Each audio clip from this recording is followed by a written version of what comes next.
How's it going, viewers? Mr. Incredi-Brony's back in knees. Roll the punches, baby. Welcome to Incredi-Brony X. We'll be checking out FNAF, the Ultimate Timeline, the Afton era. This is part 2. I reacted to part 1 of my Halloween special, which I did not too long ago, so check that out first. But let's get into this. 1, 2, 3, react.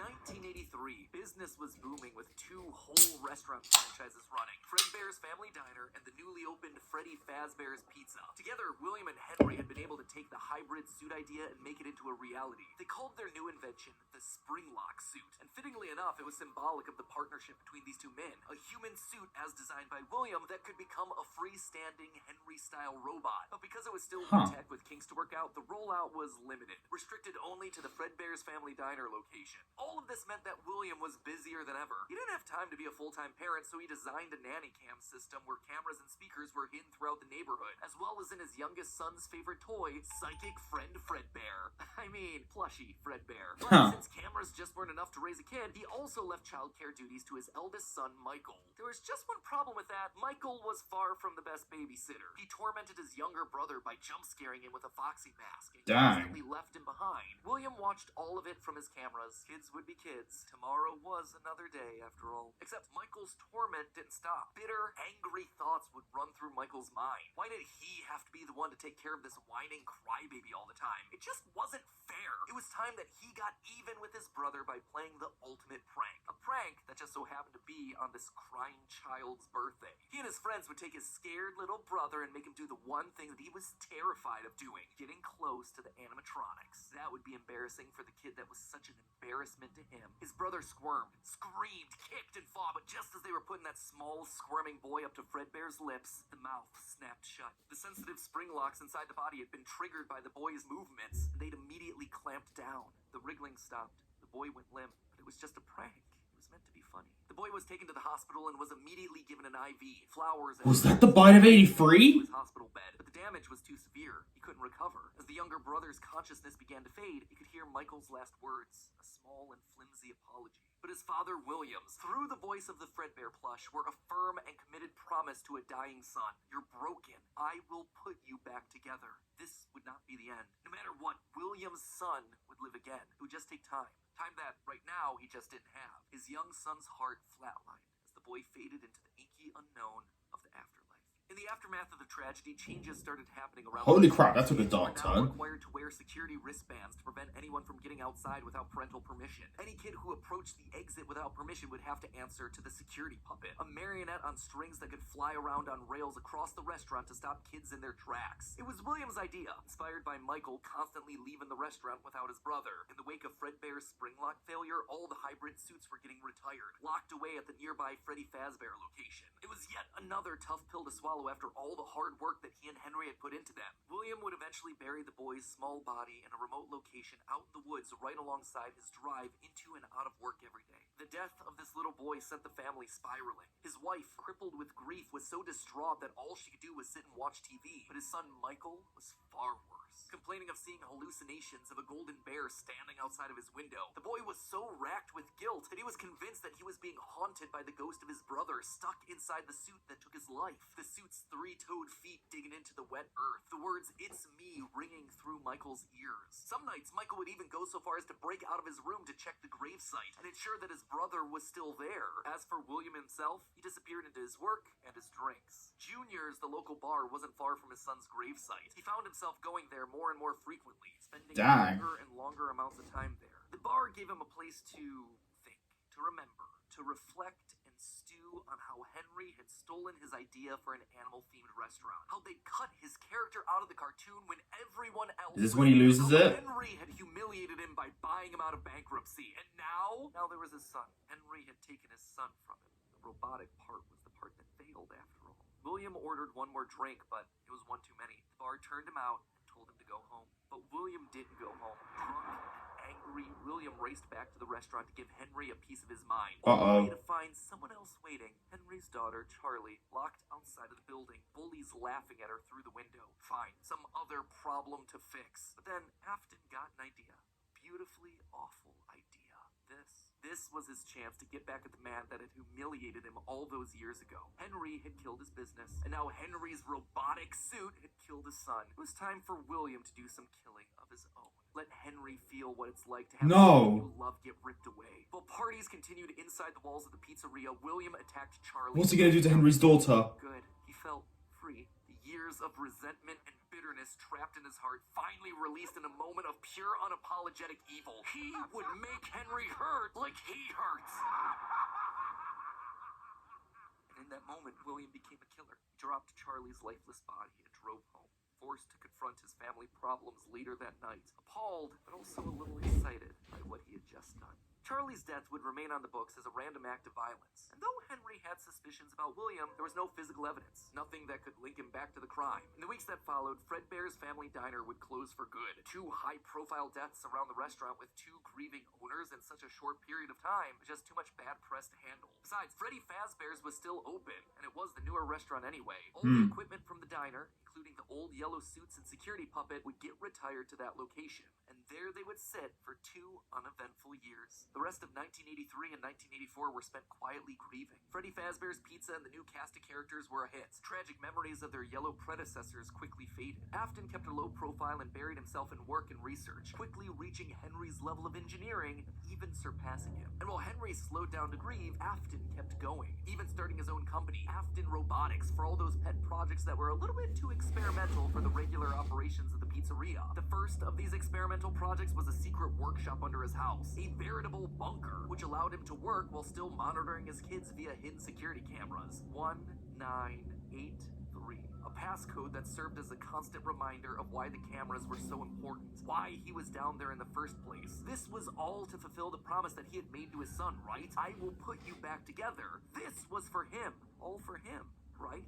But cameras weren't enough. He needed to solve the runaway Michael problem. He had to keep him in the house. He couldn't have another one of his kids wind up dead inside of an animatronic suit. So why not run a little experiment on Michael? You see, all this work with Henry had gotten Afton to start learning more about life, robots, the human mind, and what a fallible machine we as humans were. Our reality is so easy to manipulate with a few sensory deceptions. Deceptions like sound. With just a few sounds, he had discovered that he could alter a person's vision. He could transform blank, smooth plastic robots into lumbering, twisted nightmares. Nightmares far scarier than he could create with actual materials. They would appear rotting, putrid, terrifying. These would be his means of keeping his son Michael in the house where he belonged. Was it extreme? Maybe. But that's traumatizing, that's what it is. He would kill his son. He would make him sorry. And so Michael would grow up not only dealing with the memories of his own guilt, the hospital room, the pills, the flowers, the death of his brother, but also facing literal nightmares, illusions created by sound. Michael would never forget these either. Years later, as a security guard, he would still draw pictures of them inside of his logbook. But all of these extra projects meant I own that Michael book. suffered even more. He was an absent father and a non-existent husband, leaving his wife cold and alone. Why do you hide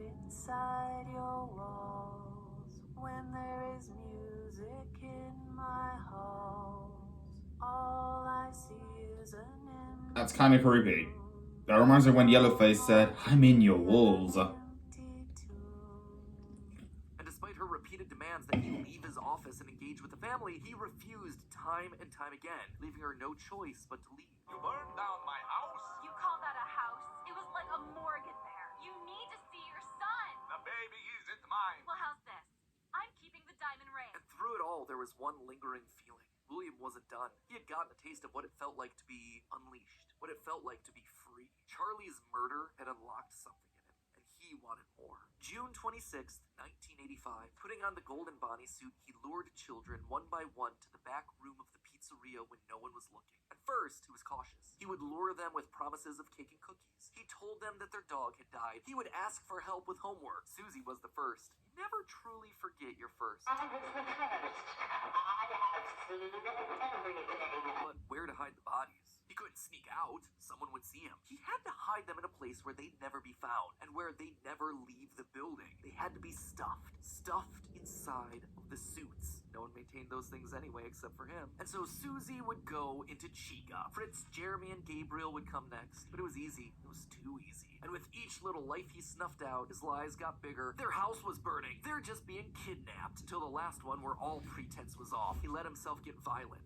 Too violent. I'll just wait for him after school, throw a bag over his head, hit him with a shovel, and drag him into the back of my car. The body of Cassidy was far more bloody and broken than any of the others. He'd let himself go too far. That one he shouldn't have killed. With no more active animatronics left, he shoved the body into the one suit that remained backstage. The long-forgotten yellow Fredbear, now broken and discolored with age. Broken, like Cassidy was broken. Like his Holy son was crap. Newspapers reported on this disappearance, naming the whole thing the missing children's incident. Police would even charge William with the crimes after finding security footage of the golden mascot suit luring kids to the back, but they couldn't convict him. They had no bodies, and his face had been hidden behind the mascot suit the entire time. What they had was circumstantial at best, so he walked away a free man. But Henry knew the truth. In these murders, he saw his daughter Charlie all over again. So he threw Afton out of the company and shuttered the doors to the old pizzeria. Henry would keep the franchise quiet for 2 years. This would not happen again. This could not happen again. How could he protect the kids? Finally, he developed a solution. He would implement an even more extreme security system in the form of new animatronics. Toy animatronics, inspired by the toys that they had been selling years ago. But these guys, these were special. They were a new breed of robot with facial recognition abilities. But most importantly, they're all tied into some kind of criminal database, so they can detect a predator a mile away. All the original animatronics, now withered with age, were moved to the new location. With a plan in place, it was time to try once more. The year was 1987, and the new and improved Freddy Fazbear's Pizza was making headlines in local newspapers. Headlines that just so happened to catch the attention of William Afton.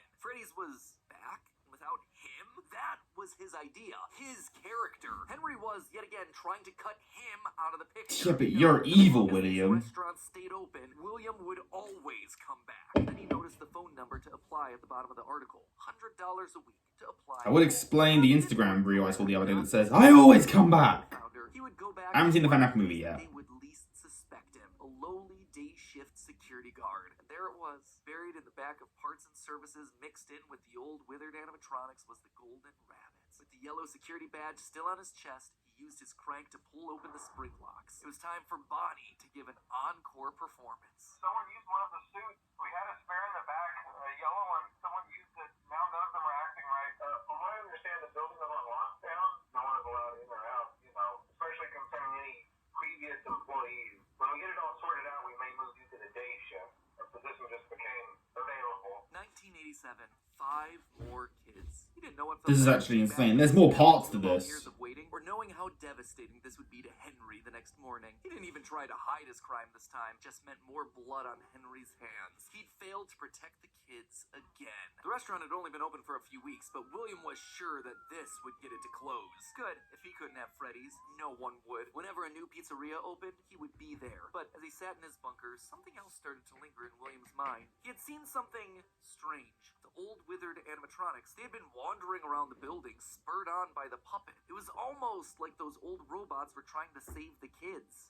Save them? They couldn't, obviously, but still, how were they moving? It was almost like they had been given life somehow. Did he have... Is it the kids' souls? The following day, the news would report a security guard getting bitten by one of the animatronics during the day shift. Was that bite meant for him? William's curiosity was stronger now than his bloodlust. He had to learn more, but how? There was no way he'd ever be able to get inside another Freddy's pizzeria. Heck, there was practically no way a Freddy's would ever open again. He needed to create something new, something brand new. He needed to create his own pizzeria. Due to the massive success, and even more so the unfortunate closing of Freddy Fazbear's Pizza, it was clear that the stage was set, no pun intended, for another contender in children's entertainment. Circus Baby's Pizza World. This would be the place where he could continue his work. No longer just murdering, experimenting. He needed more kids, and he needed them alive. And knowing that he couldn't show his face on the restaurant floor, he needed a way of remotely capturing his victims and preserving them for his work. With that goal in mind, he designed a new breed of animatronic. Their endoskeletons fluid and flexible. He equipped them with sound lures that could mimic voices. They could isolate children. They could incapacitate and contain them with zero direct input from him. It was brilliant. He was brilliant. Far beyond the simple bars and wires of Henry's Henry's designs. And the characters he chose for this were uniquely his. His new roster wasn't going to be tainted by Henry's disgusting barnyard bird. Instead, it was back to his characters, his creations. Freddy, Bonnie, Foxy, as well as two special ones. The first, Ballora, was an homage to the woman who left him. Now she would never leave him again. The second, the titular baby, was designed with his baby in mind, Elizabeth, his youngest child. She would always be Daddy's little girl, the one that listened to him, the one that obeyed until the day that she didn't. Daddy, why won't you let me play with her? She's so pretty and shiny. Didn't you make her just for me?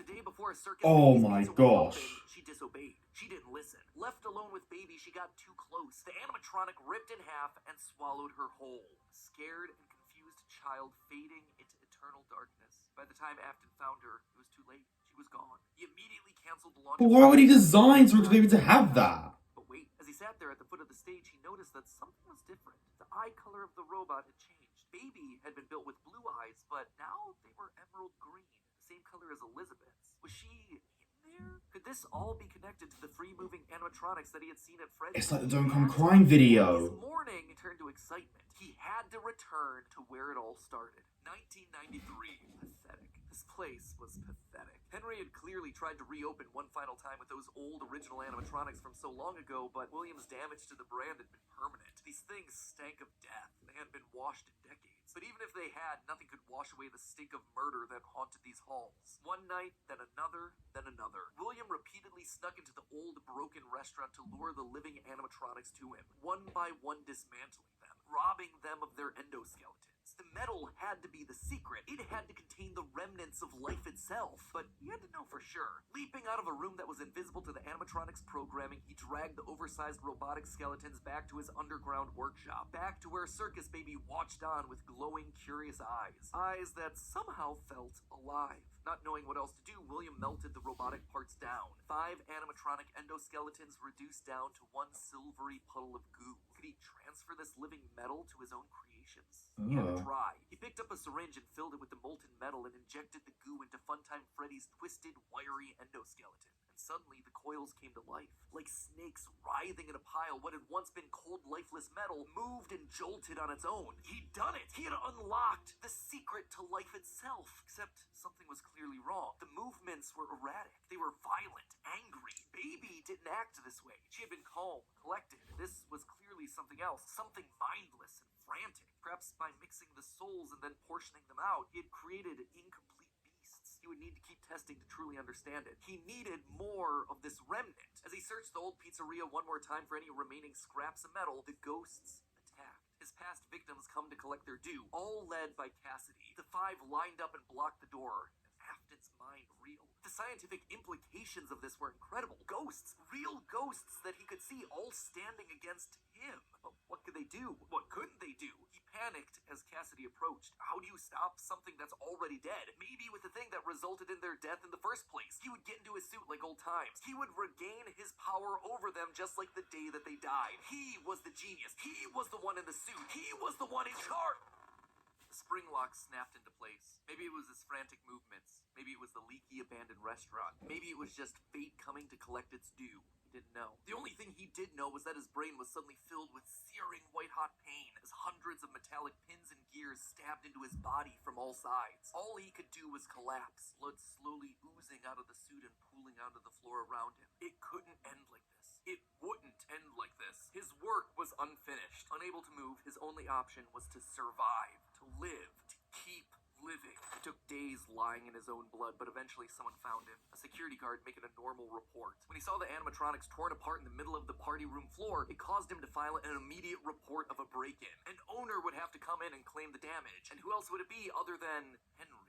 Hope jumped in Afton's heart. Henry would see him. They were partners, after all. He would be the one to help save him, to get him out of this suit, to relieve him from this tremendous pain. Henry entered the secret room. His eyes fell on Afton sitting there in the pool of red, and Henry, saying nothing, turned and walked away. Just to inform all employees that due to budget restrictions, the previously mentioned safe rooms are being sealed at most locations, including this one. Nothing is being taken out beforehand, so if you left anything inside, then it's your own fault. Management also requests that this room not be mentioned to family, friends, or insurance representatives. My mind is Afton literally was so said blown to have away. gone for 30 years, trapped behind the walls with an iron will that refused to die. End of this part. I say this part because it's not officially the end of the Afton era just yet, but this just felt like a really solid stopping point. The episode has gone on forever. Okay, so most of this is things that we already knew, stuff that's been established and re-established time and time again by the games. That said, there are two things that I absolutely have to address. The first and biggest is the placement of sister location, or more specifically, Elizabeth's death. To me, evidence in game seems to suggest that it was meant to come before the crying child's death in 1983. The biggest clue to this is that the crying child saw something. Remember what you saw is the phrase that's repeated over and over again by psychic friend Fredbear, aka William Afton speaking through a walkie-talkie in the Fredbear plushie's stomach. But What did he see?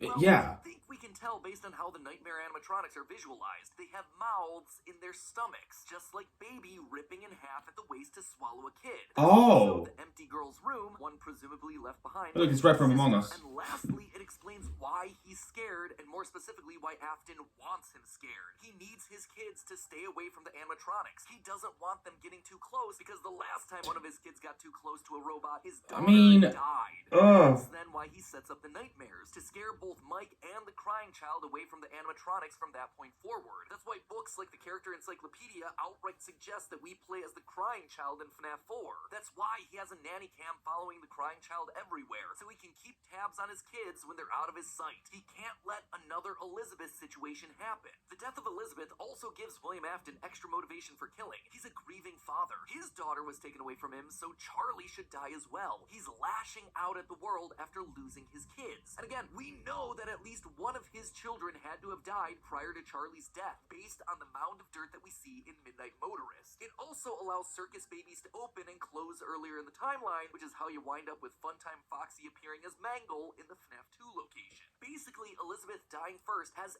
everything it needs to fit, except for the most important thing, the murder weapon. Why would Afton be building an animatronic with a giant claw in its stomach so early in the timeline? That's what I'm saying. He just has no motive. It just doesn't make sense prior to 1983. At this point in the story, he hasn't killed anyone, and we know for a fact that the missing children's incident is 1985. So Elizabeth's death coming before any of those events just doesn't work. Hence why I placed it where I did in the narrative timeline. Afton's death here is also a bit tricky. We know that he returned to the FNAF 1 location to break down the original animatronics in order to harvest their remnant. We know that he melts down 5 things to become one thing. Candy Cadet makes that very clear. So the 5 things are the 5 endoskeletons from the various animatronics. That would be totally fine if it weren't for one huge problem. On his 5th visit to the pizzeria, Afton gets spring-locked. So either the 5 becoming 1 starts in 1993, but then finishes 30 years later when he re-emerges from the wall to add the last endoskeleton to his pile, or he's had himself some reason to return to the original location after harvesting all the stuff that he can. It's not ideal, but it's the one angle that makes the most sense. And with that, this next chapter comes to a close, thereby leaving us with 5 more games to cover and another 40 plus years of Fazbear history to recap. When you put it that way, something tells me that this might balloon into 4 parts. Ugh, we'll see. Anyway, until then, my Faz heads, congratulations, you've made... We did it, viewers. That's part 2 of the FNAF Ultimate Timeline. It was honestly crazier than the first one. I enjoyed the first one, but this one had so much crazy stuff. We haven't even got to FNAF Help Wanted yet, which is the first FNAF game I ever got to play. Way back in like 2019. So, yeah, I cannot wait for it to connect to that. I look forward to part 3. I'll do that on another day of recording. But viewers, if you enjoyed this particular video, leave a like on it. Don't forget to subscribe. If you're interested, follow me on Instagram, link down below. And until then, stay positive, keep calm, stay safe, be incredible. And as always, Brony on. Peace.